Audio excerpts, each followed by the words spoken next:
Mad, sick, Reggaeville. Reggaeville family, welcome to SummerJam 2015, the 30th anniversary of SummerJam, the everlasting festival. And who could be more fitting to be my first guest, a duo that fits with SummerJam like few other artists that came so many times, tear down the main stage like, whoa, it's Mono and Nikitaman. Welcome, you guys. How are you doing? Yeah. Fine. It's really good to come home. Yeah, exactly. And it's cool to be invited to celebrate 30 years with SummerJam and all the people here. Yes, definitely. Of course, first question must be, what are you wishing SummerJam, your home base, for this anniversary? Well, 30 more years, more than 30 more years. I mean, it's such a nice festival, and it has been growing from Lorelei over the airport, now coming here to this island, and it's the first time now it's sold out. So I wish SummerJam to be a sold out festival, but full of good vibes and everything nice and easy. So yeah, all the best. Yes, definitely. Yeah. And we're very happy not just to celebrate this anniversary together, but to have you guys back performing, because you have been on a little break. How was the break?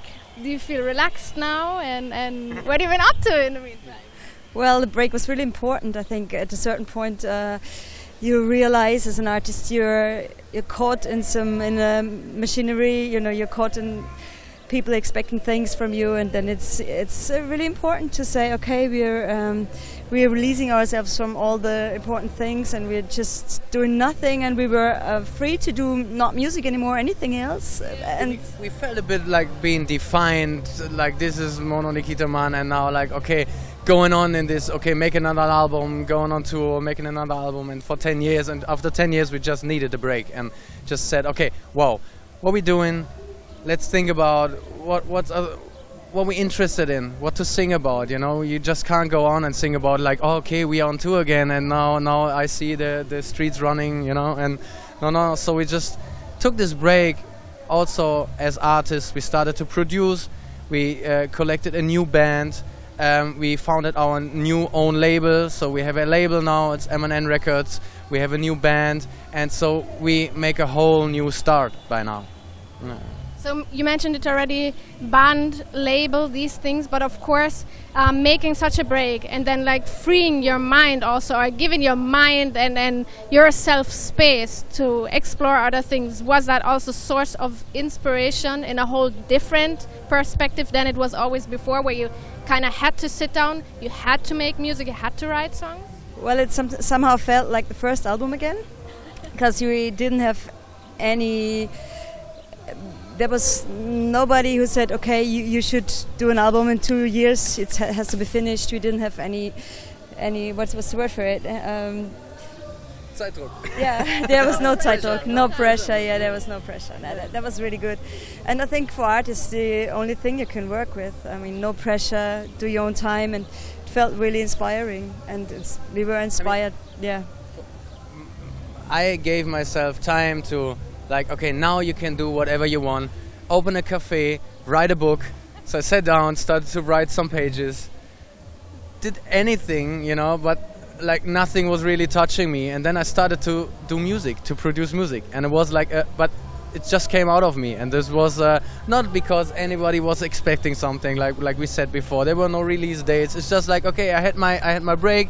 And then I started to make music out of myself again, and I was really happy that this started. And so we just came back and decided, okay, let's collect all these songs and make a new album, and let's go. You know, that feels good.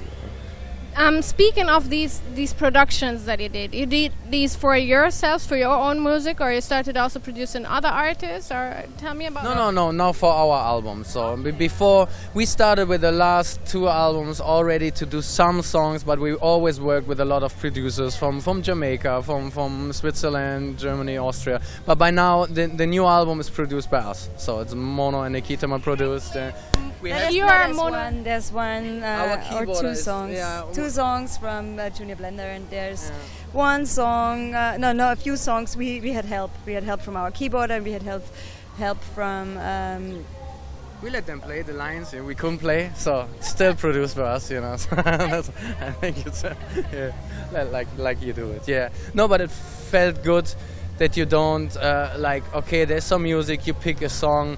No, for us it was important to. We have things we want to sing about. Let's do the music. Let's feel the vibe. Let's do the music for it, and then find people like to play it proper. And we went to a good mixing studio with Olsen again, Olsen in Voltini, and yeah, it was really good to work with him again. So having this freedom now to say, okay, we can basically produce and do whatever we want to do, and take the time that we want to take for this project. What can we expect musically from this album? Because I can imagine if you can just run free and do anything, it could go maybe in a whole different direction, or fuse different types of styles. It's a very close album, I think. There's a lot of it's very real. For like we were talking about, we are used to talk about a lot of social critic things, policy. There's the things we think about. We talked about it, but I think we talked about personal things as well this time, and it's a bit more naked or something like that.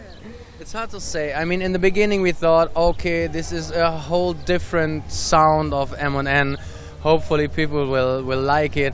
But then we played it to some people and they say, no, actually that's quite typical Mono and Nikitaman, but it's just updated and it's just more, it's fresher and it's better. So I don't know. It's hard to say. You know, the album is about to come this year, and we're really happy that it's happening, because actually founding your own label, everything takes more time than you expect. It's a hell lot of more work, and yeah, but we are there now, and yeah, we're looking forward to it. And the people have to decide what the music is about. I mean, if people say it's still the M&M sound, then I'm sure the fans gonna love it.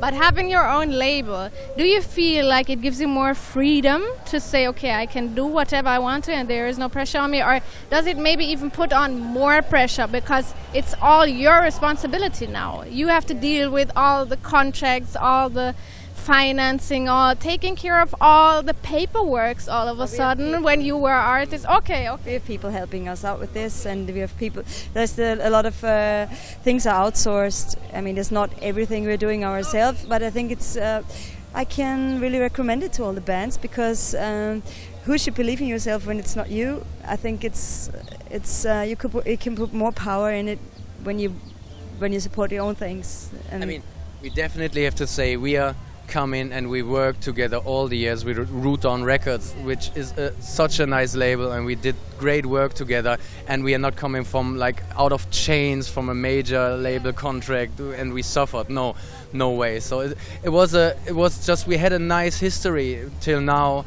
a great history till the last album, till 2011 or 12, the live album, and then we just all needed a break. So it was 10 years full of a whole evolution actually of a reggae scene in Germany. Yeah, I mean, it started 2000, everywhere the sound system popping up, the labels popping up. So we all did this with Root On Records, and now we are in another time right now. Now it's 2015, and we just wanted to say, okay, we found it ourselves, we do our own label, we are an act now, we want to go on and do other steps, you know, and now we are looking forward for that. I feel a bit pressure to do it good or even better than the other albums, for sure, because I just want to do that. I think if you're a curious person, it's not enough when you say, okay, it's working, let's keep it like that. I mean, for us, or I'm very curious. I always want to see what's behind a door I didn't open, and so on. This sky's the limit, you know. But this door, like producing, bringing out your own music, this wasn't open yet, and so I can explore it. It's really good. So how has the journey and exploration been so far for you? Because you look very happy, though. Oh, that's good. It has been, there's ups, there's downs, there's like a lot of emotional things, but on the whole it's great. It's really cool. Until we're like happy when we arrive little steps, and I'm happy to say it will be in autumn, the album comes out, and before that we drop a single and people will hear from it. Yeah, and people will actually hear from it tonight, right? Because you're gonna play a few songs from the new album that no one has heard before up until tonight. Okay, wicked. Are you excited about that? Well, yeah, I know that it's always easier to play the songs everybody knows, everybody can sing along. But I love the new songs, and we will perform it like we love it, and I hope the people love it too. Yeah, we really want to play these songs, and I mean the thing is, as Mono said, the people can't sing along the songs. They're never heard. They're not on YouTube, SoundCloud, or anywhere. So for us, it's a really good test. So we have a new song, listen to it, you know. So and go crazy. So I hope that the people can do both things, you know.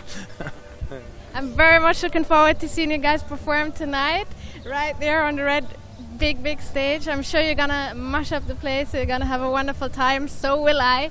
Thank you, Mono Nikitaman. All the best for the new album. All the best for the show tonight. Big up yourselves. Thank you. Thank you. Bye-bye. Big up yourself. Bye. Thank you. Mad, sick, Reggaeville.